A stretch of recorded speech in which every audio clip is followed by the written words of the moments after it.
Picture a boy, about 9 years old, abandoned on the freezing plains of Mongolia and left to die.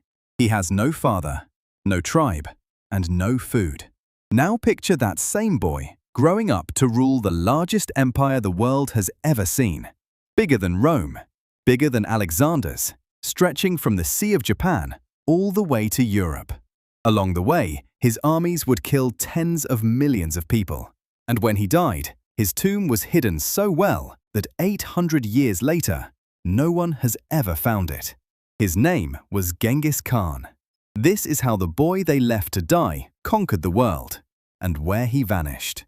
Around the year 1162, on the wild grasslands of Mongolia, a boy was born, and they named him Temujin. This was one of the harshest places on earth to grow up. Freezing winters, endless plains, and dozens of nomad tribes who were almost always at war with each other, raiding and killing for horses and survival. Temujin's father, Yasuge, was a respected chieftain, so the boy started life with a little status. But on the Mongolian steppe, status could vanish in a single day. And for Temujin, that day was coming fast. To understand Temujin, you have to understand his world. The Mongols owned almost nothing they couldn't carry on a horse. They lived in round felt tents called gurs and moved with the seasons across the endless grass. A Mongol child could ride almost before they could walk. They drank fermented mare's milk, could sleep sitting up in the saddle, and a warrior could travel for days on nothing but dried meat and curd. It was one of the toughest ways of life on earth, but it forged the fastest, hardest fighters the world had ever seen. When Temujin was only about 9, his father was invited to share a meal with a rival tribe, the Tatars. They poisoned him. With the chieftain dead, his own tribe decided his widow and children were now useless. So they abandoned them, riding away and leaving the family alone on the open steppe to starve. A chieftain's son had become nothing. Temujin, his mother and his brothers survived by digging for roots and catching fish and small animals, clinging to life day by day. It was a childhood of hunger, cold, and fear. But it was teaching Temujin a brutal lesson he would never forget. Loyalty was everything, and betrayal meant death. Life on the steppe made Temujin hard, fast. To control his struggling family, he even came into deadly conflict with his older half-brother. A dark, desperate moment that shows just how ruthless survival had made him. Then things got worse. A rival tribe captured Temujin and made him a prisoner, locked in a heavy wooden collar. But even as a captive, he was clever and fearless. One night, he slipped his guards and escaped, and the daring escape only grew his reputation. Word began to spread of a young man who could not be broken. Slowly, other young warriors started to follow him, not because of his blood, but because of who he was. As a young man, Temujin married a woman named Borte. But soon after, a rival tribe, the Merkits, raided his camp and kidnapped her. For most powerless steppe men, that would have been the end of the story. Not for Temujin. He went to 2 powerful allies, a family friend named Togrul and his own sworn brother and best friend Jamuka, and together they raised an army, attacked the Merkits, and rescued Borte. It was Temujin's first taste of real power. That with the right alliances, even a nobody could command warriors and win. He would never stop building alliances again. Here's the tragedy at the heart of Temujin's rise. His closest friend, his sworn blood brother, Jamuka, wanted the very same thing he did, to unite the Mongol tribes and rule them. There could only be one leader. And Temujin did something revolutionary. Instead of rewarding people just for being born noble, he promoted warriors based on loyalty and skill, and he shared the spoils of victory with his soldiers. Ordinary fighters flocked to him. Over years of shifting alliances and brutal battles, Temujin finally defeated Jamuka's coalition. His old best friend was captured and executed. The path was now clear. In the year 1206, all the warring tribes of Mongolia, tribes that had been slaughtering each other for centuries, gathered together at the Onon River. And there, they did something that had never happened before. They united. and they proclaimed Temujin the ruler of them all. He took a new name, a title, Genghis Khan. It is often translated as universal ruler. The abandoned orphan was now the master of a single, unified Mongol nation of fierce horsemen. But Genghis wasn't finished. To him, all of Mongolia was just the beginning. He looked south and west at the rich, walled empires beyond the grasslands and decided the whole world should be his. Once he was in charge, Genghis gave his people something they had never really had before: law. He created a code of rules called the Yasa, and everyone had to obey it, from the poorest herder all the way up to his own sons. He protected messengers, punished betrayal without mercy, and banned the tribes from kidnapping each other's women. And he did something truly radical for his time. He promoted men based on skill and loyalty, not on noble birth. A common shepherd, if he was brave and clever, could rise to command 10,000 warriors. That one idea made his army love him. To understand what came next, you have to understand the Mongol army, maybe the most terrifying war machine in history. Every Mongol grew up on horseback and could fire a bow at full gallop. Their favorite trick was the feigned retreat. They would pretend to flee in panic, luring the enemy into a chase, then suddenly turn and destroy them with a storm of arrows and a hidden charge. They were fast, disciplined, and could ride for days across land no other army could cross. Genghis organized them with iron discipline and rewarded loyalty above all. With this army, a nation of just 1 million nomads was about to swallow empires of tens of millions. The real secret weapon of the Mongols wasn't the sword, it was the bow.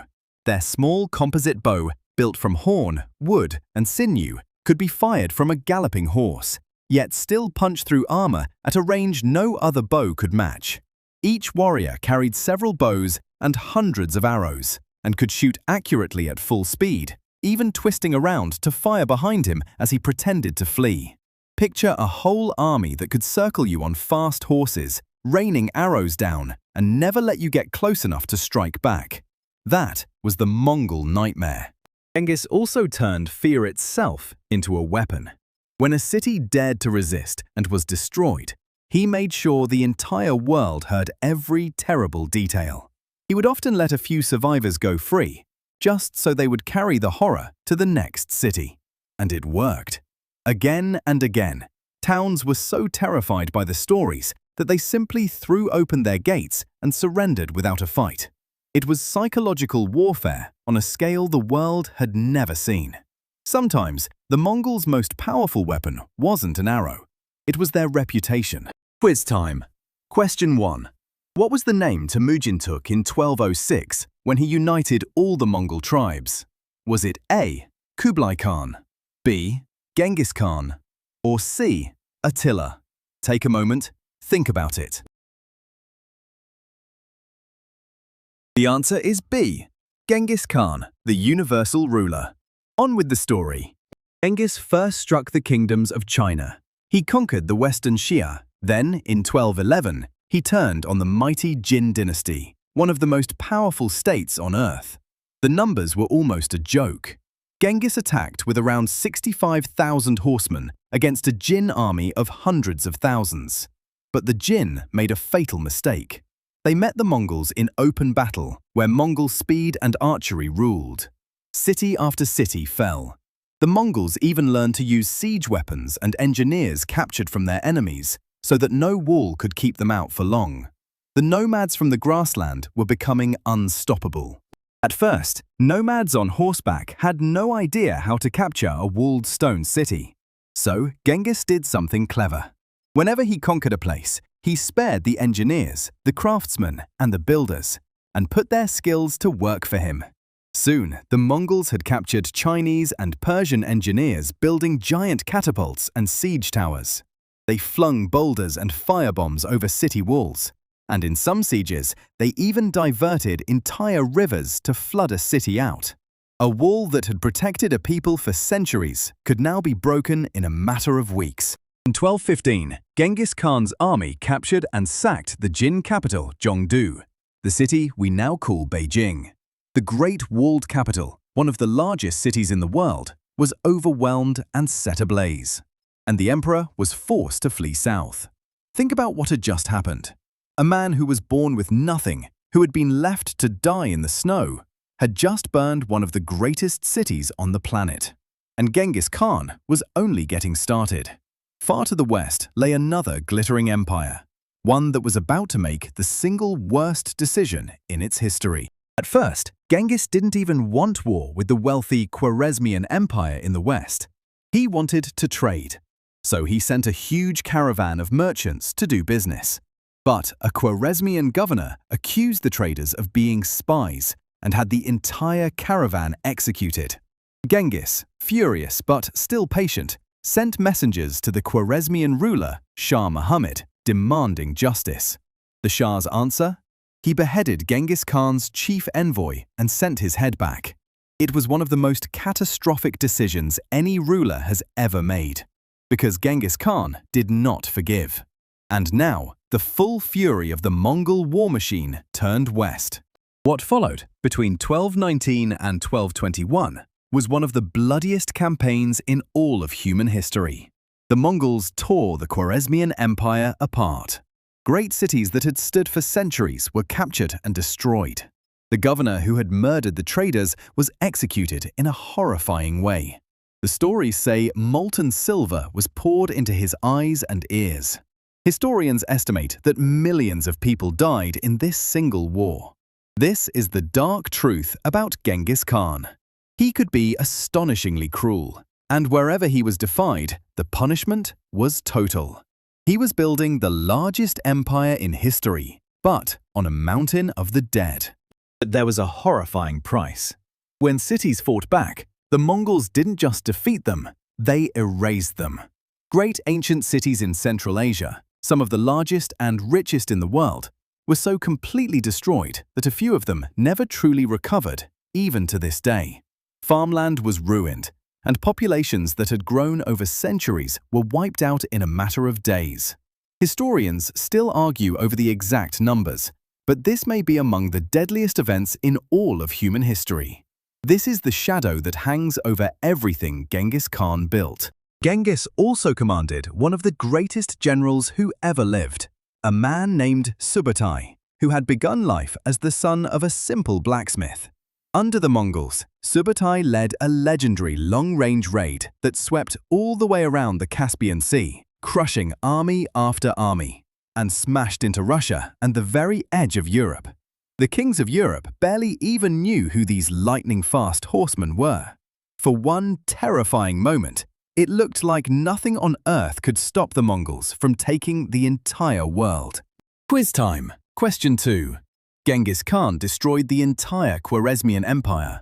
What first set off his rage? Was it A. They stole his horse, B. They executed his traders and beheaded his messenger, or C. They insulted his mother? Have a think. The answer is B. They killed his traders and beheaded his envoy. Genghis Khan never forgave. Back to the story. By now, Genghis Khan's empire was almost impossible to imagine. The Mongols built the largest connected land empire in the history of the world. Larger than the Roman Empire. Larger than anything Alexander had dreamed of.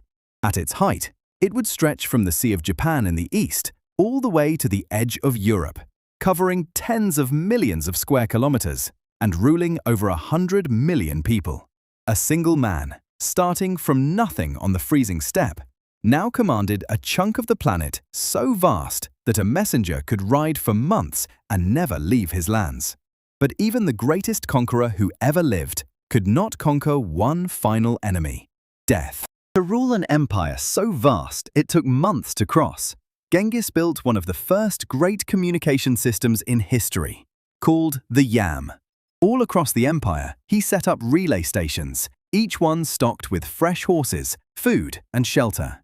A royal messenger could ride hard to one station, jump onto a waiting fresh horse, and keep going, day and night, carrying news across thousands of miles at incredible speed.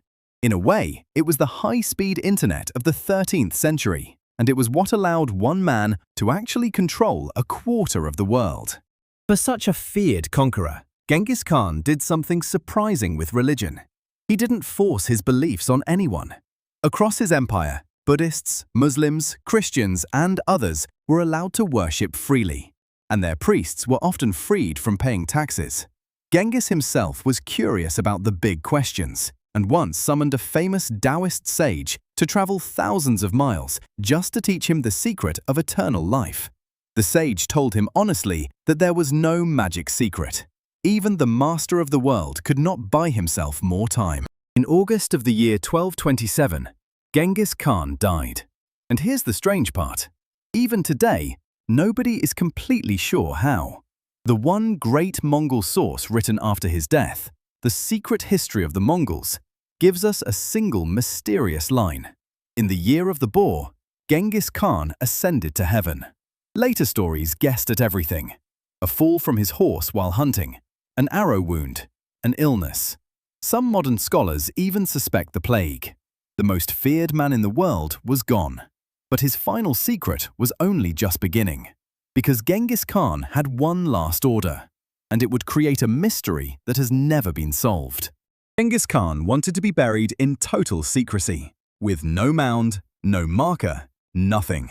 According to legend, his body was carried home to Mongolia, and anyone who saw the procession was killed to protect the secret. And the story even says a river was moved to cover the grave forever. Now, historians warn that these dramatic tales are probably exaggerated legends, not proven facts. But this part is true. The tomb of Genghis Khan has never been found. Even Marco Polo, decades later, wrote that the Mongols themselves no longer knew where he lay. Today, experts believe he rests somewhere near a sacred mountain called Burkhan Khaldun. But 8 centuries of searching, even with satellites, have turned up nothing. The conqueror of the world simply vanished. Quiz time. Last question. What famous mystery still surrounds Genghis Khan today? Is it A, no one knows if he was even real? B, his tomb has never been found? Or C, he had no children? This one's a good one. The answer is B. His tomb has never been found, even after 800 years. Let's finish the story. Genghis Khan was gone, but his empire did not die with him. It kept growing. His sons and grandsons carried on the conquests. His grandson, Kublai Khan, pushed the empire to its greatest size ever and became the Emperor of China, founding a new ruling dynasty there. For a while, the descendants of that abandoned orphan boy ruled the largest empire on earth, from China to the Middle East to the doorstep of Europe. No single family had ever controlled so much of the world, and none ever would again. In the years after Genghis died, his enormous empire was split between his sons and grandsons into several huge kingdoms, called Khanates. For a while, working together, they pushed the empire even bigger. But over time, distance, jealousy, and endless family feuds began to pull them apart. The greatest land empire in history was simply too vast for any single family to hold forever. And so, slowly, piece by piece, the empire that one abandoned boy had built finally began to break. So, was Genghis Khan just a monster? It's not that simple. Once the wars were won, the Mongols brought something surprising: peace and connection across their giant empire. Historians call it the Pax Mongolica, the Mongol peace. For the first time, merchants and travelers could journey safely all the way across Asia along the Silk Road. Ideas, inventions, food, and knowledge flowed between East and West like never before. Genghis also allowed people to follow their own religions and rewarded skill over birth. He was a man who could destroy a city without mercy and also help connect the whole world. Both of those things are true. The Mongol Empire didn't only destroy, it also connected. Under the safety of the Mongol peace, incredible things flowed along the Silk Road between East and West. Paper money, printing, new foods, medicine, and technology traveled thousands of miles in both directions. Ideas that had been trapped in one corner of the world suddenly spread across whole continents. In a strange way, the same empire that erased so many cities also helped stitch the medieval world together and push it toward the future. Here's a fact that sounds impossible. Genghis Khan had so many children and grandchildren spread across such a vast empire that scientists believe a huge number of people alive today are directly descended from him. By some studies, millions upon millions of men around the world carry his bloodline. The boy who was left to die with no tribe and no future ended up with one of the largest families in human history. His empire eventually broke apart, worn down by feuds, distance, and even the Black Death. But his blood and his legend never disappeared. Here's something that might surprise you. For one of the most famous men in all of history, we have almost no idea what Genghis Khan actually looked like. No reliable portrait was ever painted of him from life. The famous images you see today were mostly created long after his death, based on imagination, not memory. We don't know his real face. We don't know exactly how he died, and we don't know where he is buried. The most powerful man in the world left behind an empire that covered the planet and almost no trace of himself. So how do we remember Genghis Khan? He was an orphan left to die, who built the biggest empire the world has ever seen. He connected continents and rewarded loyalty over birth. And he also caused the deaths of tens of millions of people and erased entire cities from the map. To the Mongols, he is a hero and the father of their nation.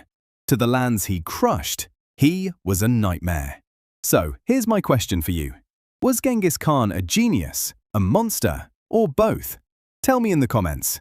And if you want to meet more rulers who once ran the whole world, subscribe. Once they ruled. See you in the next one.